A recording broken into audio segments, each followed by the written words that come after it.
तो ये था माता रानी के लिए नाश्ता, मतलब सवेरे के टाइम का माता रानी का भोग। और फिर रात को जो है जो पकवान बने थे वो मैंने पहले ही शेयर कर दिए थे आप लोगों के साथ। जय माता रानी की। स्वागत है आप लोगों का मेरे चैनल पर। तो कैसे हैं आप लोग और कैसे अपने नवरात्रे सेलिब्रेट कर रहे हैं, मेरे साथ ज़रूर शेयर कीजिएगा। और आज है नवरात्रे का तीसरा दिन, मतलब माता चंद्रघंटा जी का दिन है। आज उनकी पूजा हुई है, सवेरे मैंने पूजा कर ली है और उसकी भी मैंने एक छोटी सी क्लिप ली है। तो मैं क्यों नहीं कोई व्लॉग बना रही हूँ, सिर्फ आपको आरती के टाइम का या जो भोग मैं तैयार करती हूँ उसका ही क्यों मैं आपके साथ शेयर कर रही हूँ। क्योंकि इस टाइम पे जो है मैंने जिस तरीके से नवरात्रे रखे हैं वो मैं आपको बता दूँ। मैं कंघी नहीं लगा रही हूँ बालों में, और ये देखिए आईब्रोज भी नहीं मैंने बनवाई थी नवरात्रों से पहले।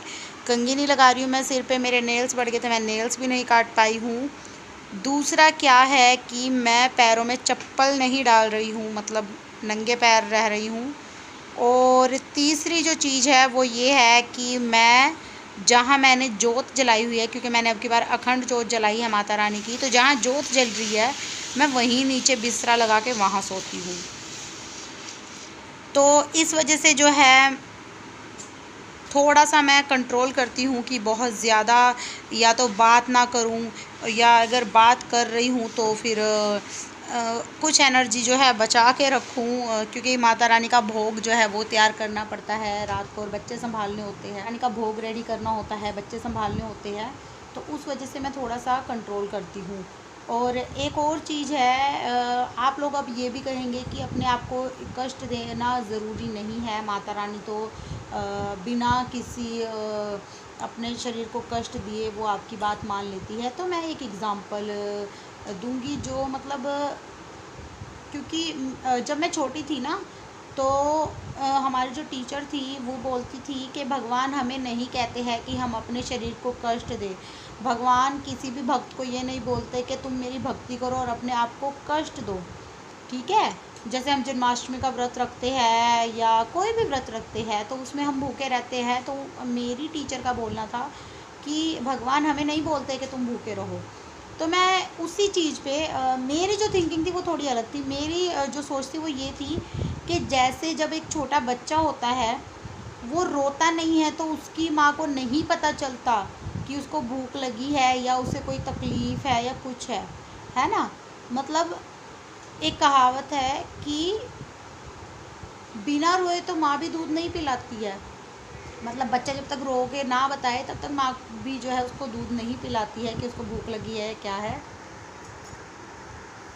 तो इसी चीज़ में जो है मेरी भी यही सोच है कि अगर हमें माता रानी को विश्वास दिलाना है कि हम उनकी भक्ति कर रहे हैं, सच्चे दिल से कर रहे हैं, तो अगर हम अपने आप को इतना सा भी कष्ट दे लेंगे तो उसमें कुछ नहीं जाता।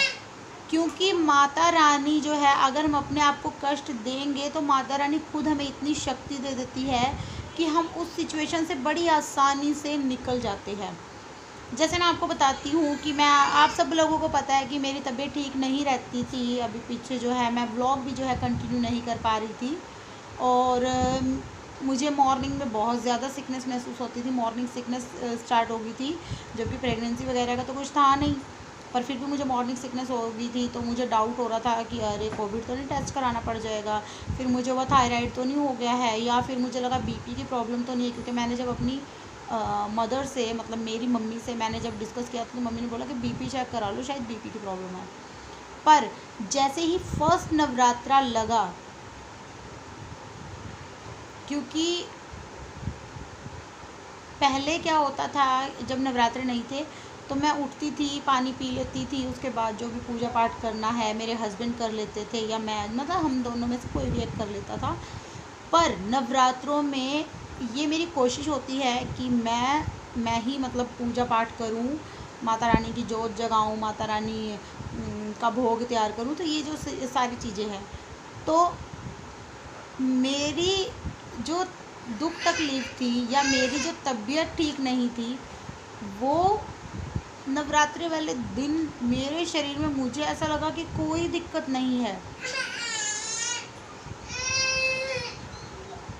मैंने उठते ही माता रानी मतलब मैंने सफाई की, 5 सवा 5 बजे उठ के सारी सफाई की, घर की, झाड़ू पोछा, जूठे बर्तन थे वो जो एक दो थे वो सब साफ़ किए। उसके बाद नहा धो के माता रानी का भोग तैयार किया, माता रानी को विराजमान किया अपने घर में। तो कितनी एनर्जी, वो सब किसने किया? माता रानी ने किया। तो अगर हम अपने आप को कष्ट देते हैं ना, तो जैसे मैं हूँ, अगर मेरा बच्चा अपने आप को प्रूव करने के लिए अपने आप को तकलीफ़ देता है, तो मैं कुछ ऐसा करना चाहूँगी कि उसको वो तकलीफ़ जो है वो महसूस ना हो।